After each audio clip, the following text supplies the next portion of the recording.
집에서 라면을 끓여 먹으려다가 중화상을 입은 초등학생 형제가 일주일 넘게 의식을 되찾지 못하고 있습니다. 이런 일을 사전에 방지할 방법은 없었는지, 앞으로 어떤 대책이 필요한지 이봉주 서울대 사회복지학과 교수 모시고 이야기 나눠보겠습니다. 어서 오십시오. 네, 안녕하세요. 자, 교수님. 우리가 어떤 이런 일이 반복될 때마다 왜 도대체 이렇게 반복되는가, 이 부분을 논의할 수밖에 없는데요. 네. 단도직입적으로 왜 이렇게 반복되나요? 교수님 보시기에. 아주 단도직입적으로 말씀드리면 우리 지역사회에서 이런 아동학대의 징후를 미연에 감지해내고 예. 또 예방할 수 있는 기초 인프라가 상당히 부족하고 예. 허약한 게 사실입니다. 이제 예. 그렇다 보니까 이런 사건들이 연이어서 정부가 특별 대책을 그때마다 내놓지만 끊임없이 일어나고 있는 것은 우리 사회가 가지고 있는 인식의 부족의 문제, 그리고 기본적인 인프라와 서비스 체계의 부족이 계속 근본 원인으로 작동하는 것 같습니다. 그 인프라 하면 저희가 잘 모르는 사람들끼리 추상적이라서 그런데 뭐가 더 필요한 건가요? 여기서 가장 구체적으로. 아주 간단히 설명드리면 아동보호 체계에 들어가는 예산, 그다음에 인력, 그리고 그 아동보호를 최일선에서 담당하는 아동보호 전문기관의 숫자, 이런 것들이 지금 턱없이 부족하다는 것이 전문가들의 원인이군요. 평입니다. 네. 그렇다면 이번 사안에서도 보듯이 주변 이웃들이 몇 차례 신고를 했고요. 네. 관련 기관에서도 위험하다는 얘기를 경고를 했는데 그럼에도 불구하고 결과적으로는 이런 비극까지 이어졌는데요. 네. 왜 그런 경고가 먹히질 않는 건가요? 주변에서 하는. 네. 예. 아직도 우리 사회에서는 이 아동학대의 사건을 가정 내의 이슈로만 본다든지 하기 때문에 그런 경보음이 들리는데도 간과를 하는 경우가 있고요. 그다음에 또 중요한 이유 중에 하나는 아동보호 서비스 체계 자체가 아까 말씀드린 대로 그 근본 체력이 상당히 취약하기 때문에 그 보호의 손길이 촘촘히 미치지 못하기 때문에 그 사각지대로 항상 이런 아동들이 빠지게 되는 것이죠. 그래서 이번 사건도 그렇지만 최근에 이런 그 아주 그 비극적인 아동 학대 사건을 보면 이게 그냥 아동 학대가 사망으로 이렇게 연결되는 것이 아니라 그 전에 사실 몇 번의 징후가 있었고 그렇습니다. 개입할 수 있는 찬스가 있었는데 그것들을 저희가 적절히 처리하지 못한 것은 어떻게 생각하면 이게 사회적 책임이다. 저희가 사회적으로 이런 취약계층 그리고 어려움에 처한 아이들을 보호하는데 사회적 책무를 다하지 못하고 있다. 이렇게 진단할 수밖에 없을 것 같습니다. 근데 학대 징후가 농후한 부모들에게 자꾸 다시 돌려보내는 일이 발생한단 말입니다. 이건 어떻게 하면 막을 수 있나요? 이건 아까 말씀하신 인프라 때문에 그런 건가요? 이것도? 인프라도 물론 있습니다. 그런데 이제 아동보호 체계를 보면 원칙적으로는 될 수 있는 대로 가정에서 보호하는 게 맞습니다. 다만 학대의 징후가 농후하거나 확실한 경우는 즉시 분리보호를 해야 되고요.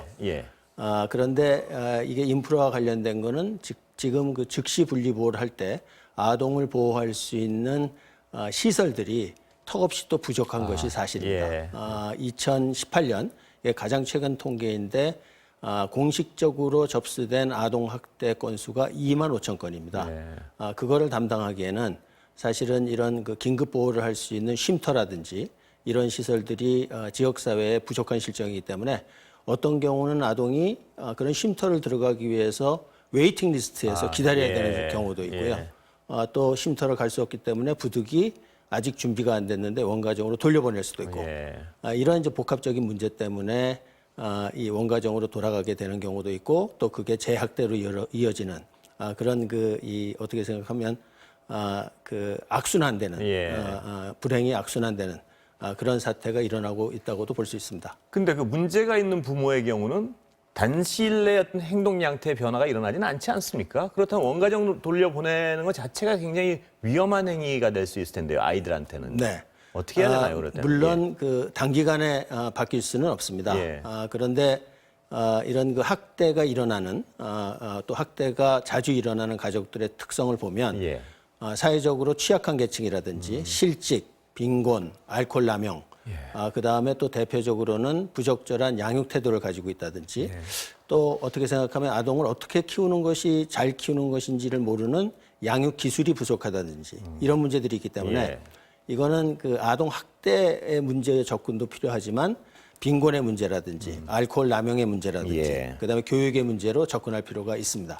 그렇다면 교수님 말씀하시지만 지금 인프라가 부족한 게 당장 해결될 수 있는 부분은 아니고요. 네. 어쩔 수 없이 그 경고음이 발생한 이후에 원가정에 돌려보내야 할 때는 뭐를 가장 주의를 해야 되나요? 가장 주의해야 되는 거는 원가정이 아이를 다시 돌려받았을 때 다시 안전하게 아이를 보호할 수 있는 상태에 이르렀는지를 진단하는 게 중요하고요. 예. 그 다음에도 상당히 지속적으로 가정 방문이라든지 모니터링 서비스를 통해서 사후 체크를 해야 된단 말이에요. 사후 체크, 사후 모니터링 체계가 무엇보다 중요합니다. 예. 그런데 지금 우리가 가장 허술한 영역 중에 하나가 그런 사후 서비스 분야가 취약하다 보니까 이런 재학대라든지 이런 것들이 지속적으로 발생하는 것이죠.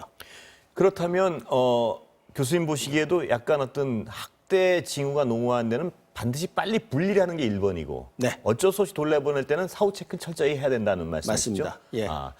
그게 안 돼. 그 사후 체크가 안 되는 이유도 역시 우리의 또 예산이나 인프라 문제겠죠?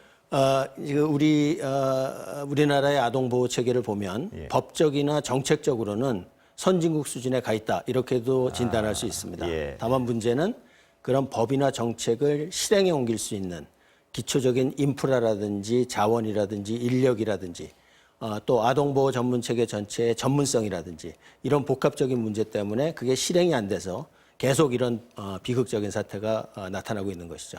그렇다면 물론 어떤 처벌을 강하게 하는 게 답이 아니란 말씀들은 많이 하시는데 가해자에 대해서 네. 그럼에도 불구하고 우리 처벌이 너무 좀 약한 거 아닌가요? 그런 측면도 있습니다. 예. 일본 같은 경우는 우리보다 처벌이 상당히 엄격하고요. 아동이 사망에 이르게 되는 경우는 20년 이상 형량이 주어지고요.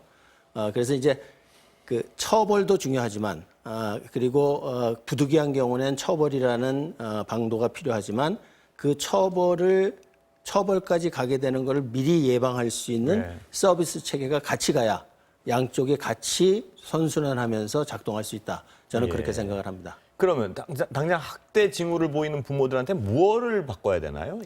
첫 번째는 가정 방문이라든지 이런 서비스를 통해서 부모 교육 중요하고요. 그다음에 양육 교육을 말씀하시는 건가요? 그렇습니다. 자녀 양육에 대한 교육.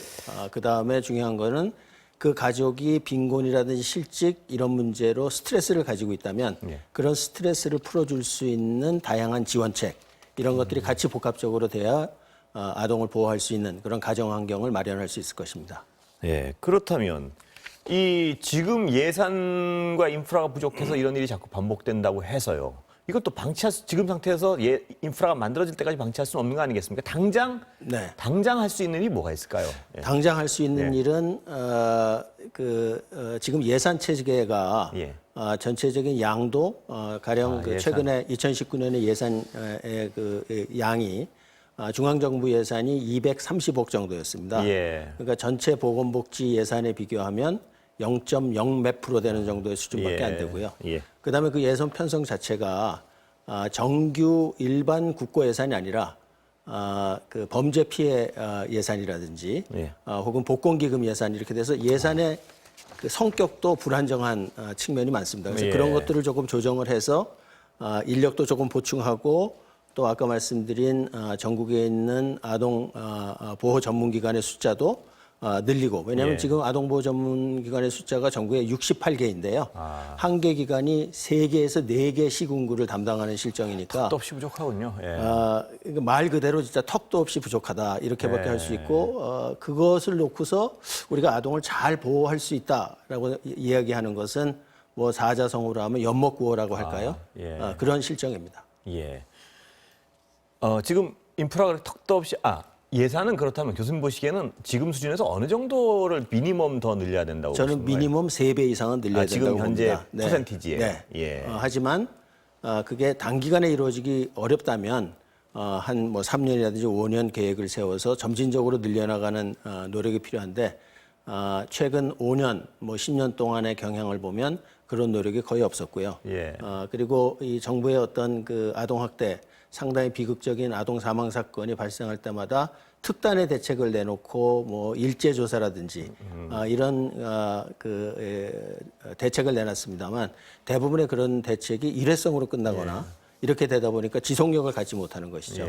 그래서 저는 기본적으로 기본 체력을 진짜 우리가 아동을 잘 보호할 수 있는 이 체계의 기본 체력을 강화하는 게 지금 급선무다 이렇게 기본 생각합니다. 체력의 1번은 일단 예산이란 말씀이죠. 예산, 예. 인력, 그리고 인력의 전문성. 예. 전문성은 이런 측면에서도 볼 수 있을 것 같습니다. 지금 아동 보호 전문기관에서 아동 보호를 최일선에서 담당하는 인력의 1년의 그 이직률이 예. 30%에 이릅니다. 예. 이거는 이 처우도 열악하지만 근무 환경이 워낙 열악하기 때문에 그러니까 1년에 30%가 이직을 하는 이런 곳에서 전문성 축적을 기대하기는 상당히 힘들기 예. 때문에 이런 것도 사실은 소프트웨어적인 측면에서 우리가 대책을 마련해야 된다 이렇게 봅니다. 예, 오늘 말씀 감사합니다. 네, 감사합니다.